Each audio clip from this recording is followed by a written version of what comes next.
Hi, welcome to One Word a Day. I'm Sophie, your pilot into the universe of Chinese. Let's continue unpacking some expressions using this ancient language or characters to capture the contemporary or the modern technology.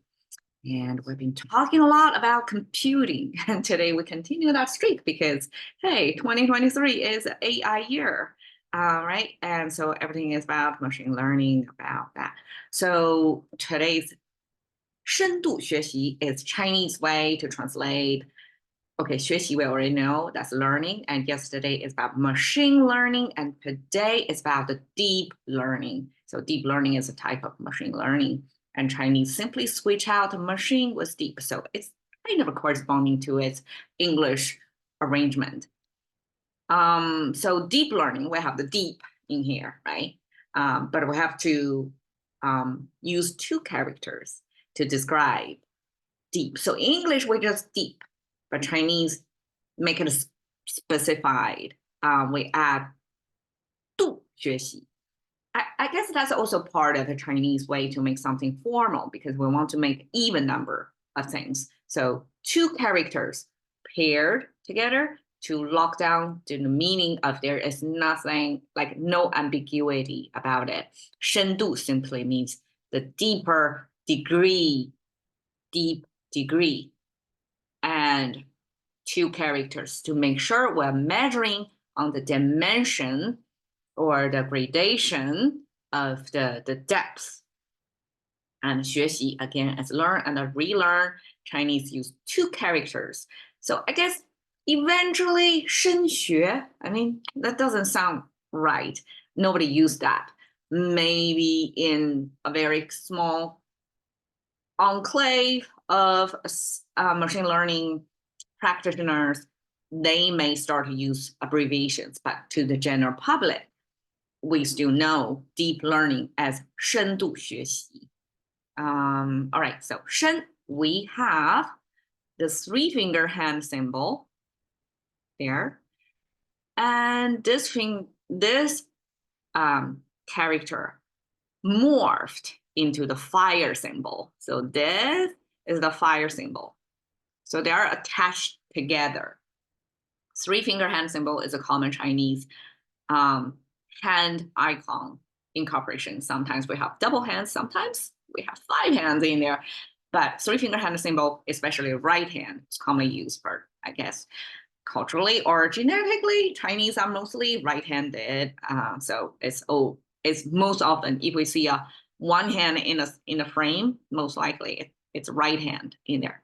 Okay, right hand and the fire below the right hand.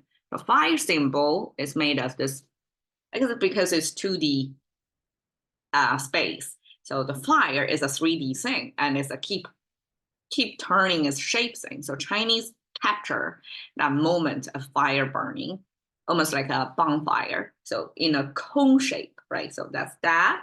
And then two sparkles separated from the main body to give you the visual representation of the fire can have its energy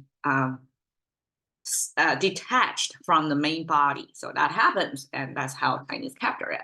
So hand, fire, and on the top is a cave. How do we know a cave? Okay, so this arch thing means a space. And then this chimney thing, we see that a lot. So in nature, if it's just in nature, it simply is an arch. But when we have this chimney on the top, that means there's cooking involved, humans living in there. There is people converted into a human quarter. Even if it's, okay, so cave, how do we know that it's a cave? There's two kind of a carve out thing that kind of depicting the ventilation of the air channels going through the cave. So I guess this goes back all the way to the caveman age when people are actually make a kind of a residing in this nature build housing product. Like it's a natural shelter. You don't need to involve a lot of engineering to build from ground up of your own quarters. In like you don't have to have a building back then. You just live in the caves. And then this ventilation is important. And people make it, cooking possible. That means humans living in there. We don't eat raw meat. There is fire in there. So you have warmth, heat source, sheltered cave living. Okay. And then this fire symbol with a hand. Okay, now it means deep. So I guess that means this cave living is deep enough that you have to have fire in it. Otherwise, it's dark in it. So I guess there is different depths of cave. For those shallow enough, you have natural daylight. When it's deep, then you don't have access to the daylight anymore. And that's fire is necessary. So this hand building fire or hand holding a torch, mobile fire, light source, heat source, going deep into this cave, then that gives you the indirect way to describe it must be a deep cave that requires handheld fire. Okay. And then the left side is water symbol. So this is a depiction of water flowing in nature, not tap water back then. Okay, so this mainstream of water continuation is kind of a non-linear shape, right? And then this on the side is broken water stream because most likely water flowing in nature has blocks along the banks.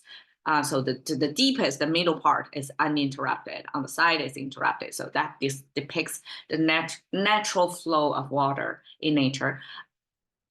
Sorry for my repetition. And so that's Chinese ancient way to mean it's water. When we have this deep in a cave plus water sign, that means deep in water. So using the deep cave, transfer it to mean deep water. And eventually, this deep water also left its original meaning of anything to do with water. It simply means the abstract concept of deep. And it can be applied to all kinds of situations, not related to cave anymore, not just limited to water anymore. It's all kinds of deep. So when the time comes, when deep learning ever made by human ingenuity, then this deep can be applied, transferred as well. It simply means multiple layers. The depth of the neural network is deep. So that is easily transferred. Okay, but it's cave and water origin in there. Okay, 2. Again, 3-finger hand symbol, we see that repeated. And then we have, again, this chimney on the top. So, okay, in Chinese characters, the framing, we still have a 2D space, right? But the framing, the Chinese have this habit, probably related to their right-handed writing habit. They have this high ground depiction. So this is a high ground. When we have this top left cornered in this frame, that means high ground. And when we have this bottom left corner, so it's always toward the left, okay?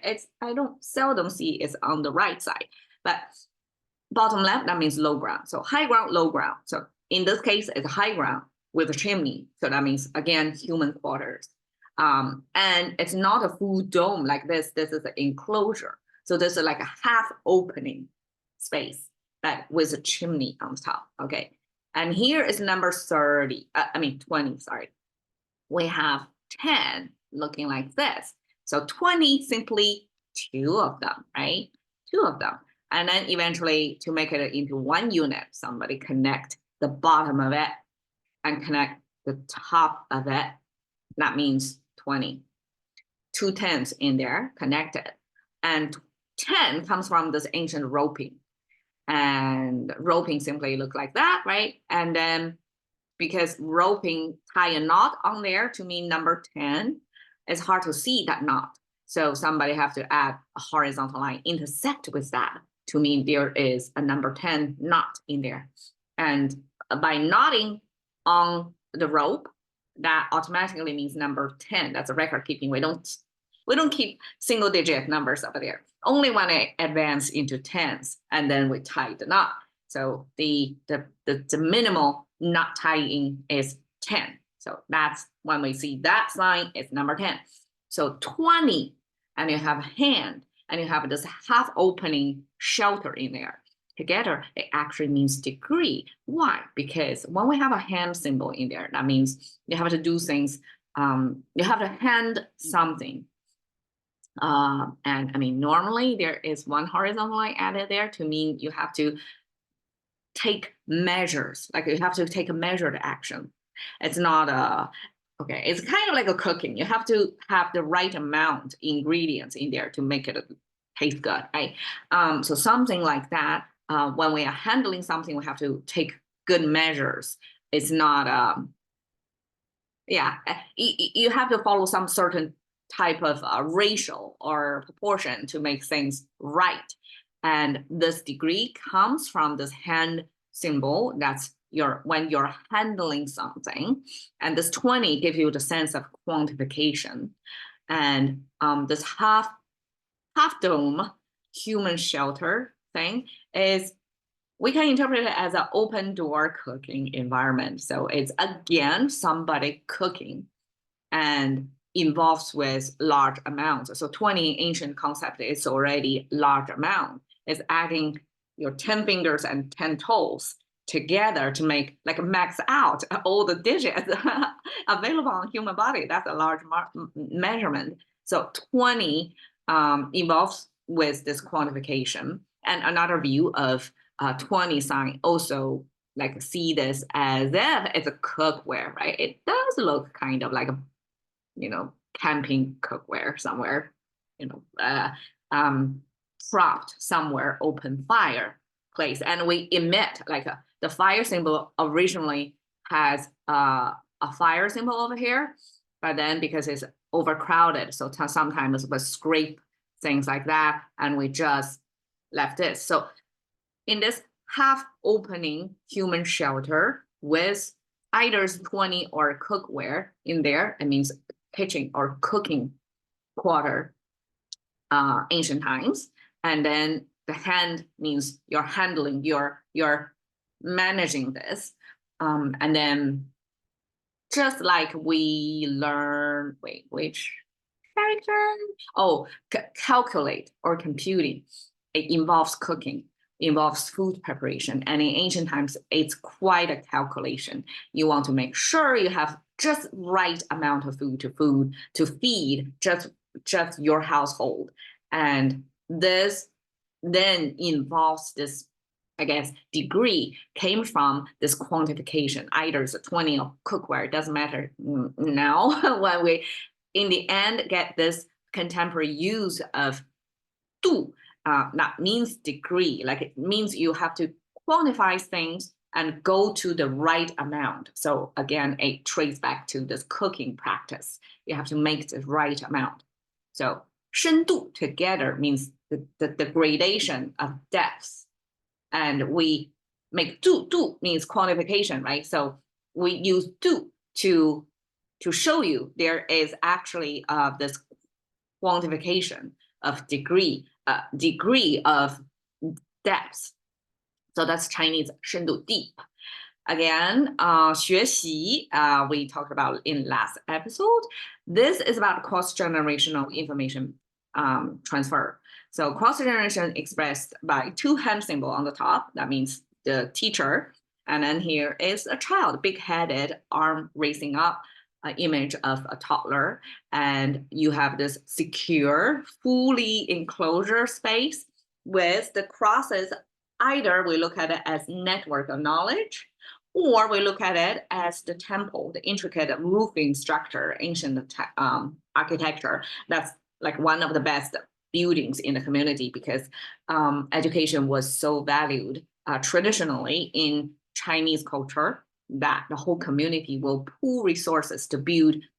Ancient times, no public school, okay, only private school. So private school means the whole tribe, people living in this region, pooled resources together to build the intricate roofed almost like a temple-looking place for their children, safe environment to learn, to do this cross-generational information transfer. That's learn. And you can view it as the, the setting of learning. And the learning in Chinese have this 学习. This 习 means relearn, means practice, means many, many times of failure, finally make it right. And the meaning came from this little bird, white wings. So at the bottom is white, color white. That came from this sun sphere with horizontal line, energy, and one ray, sun ray, like spoken out of the sphere. That means sun ray. So sun ray is the color of white. That's how Chinese define white. And white is related to, the fledgling, the young birds. I mean, even if in nature, mostly it's ugly ducklings at the beginning. So you don't really have elaborate feathering colors at a young age. But somehow Chinese captured this white winged bird as a little bird trying to learn. So the wing we can see is just a visual representation of a pair of wings, right? So white wings together means young birds learning to fly, just like humans learning to walk. It's quite an endeavor, involves with many, many failures, because you have to have the patience to build your muscles and have your nervous system, wired up to make just the right calculation, just right balance and the momentum and everything until fly. I would imagine flying probably is harder than walking, but hard to say. I mean, two-leg walking is quite a miracle in nature as well, right? So I probably won't, belittling our walking practice, but birds learning to fly, that's how Chinese compare human learning by making mistakes again and again and again until make it right from or to this bird learning to fly process. So 学习 simply gives you the setting of this cross-generational knowledge transfer with the birds reiterating, iteratively learning, repeating again and again to mean the simple English word learning. Okay, so 深度学习 simply is deep learning. So here I'm just picking one slice from somebody making a presentation about what deep learning is. And here is to know what is deep learning, you have to start from simple deep learning, which is, okay, input layer, output layer, right? So this is in and this is out. And then in the middle is this big black box, right?